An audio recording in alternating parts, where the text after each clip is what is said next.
होती है। जितना छोटा शिवलिंग होता है, शास्त्र कहता है वो उतना उतना फल प्रदान करता है, उतना उतना आनंद देता है, उतना उतना सुख को प्रदान कर देता है। जितना छोटा शिवलिंग होगा उतना उतना आनंद को प्रदान कर देगा। आप घर में जो शिवलिंग है उसको 10 दिन स्नान नहीं कराओगे, चलेगा। 15 दिन स्नान नहीं कराओगे, चलेगा। आपने 10 दिन बेलपत्र नहीं चढ़ाई, चलेगा। आपने 15 दिन उसको चंदन नहीं लगाया, चलेगा। आपने भोग नहीं लगाया, चलेगा। आपने शंकर जी की आरती नहीं करी, चलेगा। पर घर में शिवलिंग होना चाहिए।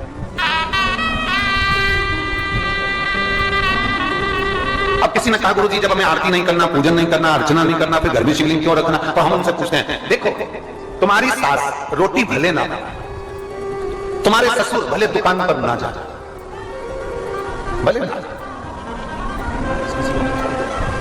पिता भले दुकान पर जाए ना जाए, माँ भले रोटी बनाए ना बनाए, माँ भले पोछा लगाए ना लगाए। और ईमानदारी से बोलना, जितने यहाँ बैठे हो और जितने आस्था चैनल पर सुन रहे हो, जितने यूट्यूब फेसबुक पर श्रवण कर रहे हो, लाखों की संख्या में जितने जितने पंडालों में बैठे हुए हो, मंदिर के प्रांगण में बैठे हुए, विचार करना जरा कि भले वो काम ना करे, भले माँ रोटी ना बनाए, भले वो कुछ नहीं करे, भले वो पिता दुकान पर भी ना जाए, परंतु उनका बैठे रहना भी हमारे जीवन का कल्याण कर जाता है। उनके बैठा रहना, घर में जब तक माँ है ना, भले बुजुर्ग है, बैठी है ना, उसके रहने से धमक है।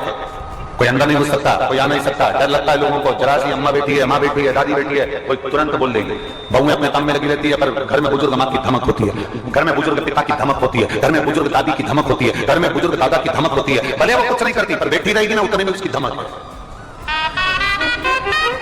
कुछ ना करे तो भी धमक है। मेरे शंकर भगवान को तुम आरती करो मत करो, मेरे शंकर भगवान को तुम बेलपत्र चढ़ाओ मत चढ़ाओ, मेरे शंकर भगवान को तुम जल चढ़ाओ मत चढ़ाओ। और अपने घर में एक शिवलिंग होना चाहिए और प्रयास करो कि भगवान शंकर तुम्हारे घर में रहे।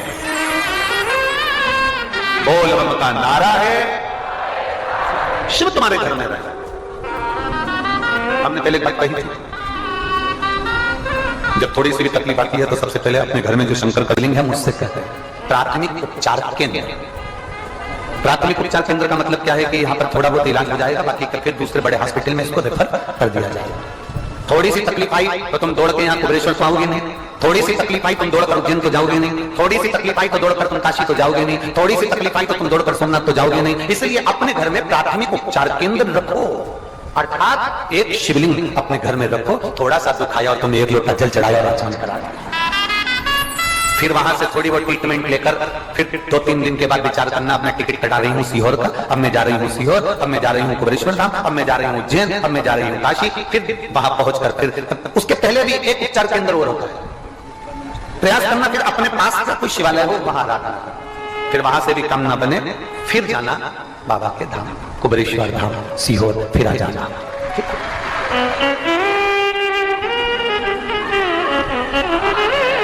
बहुत सारे लोग सावन के महीने में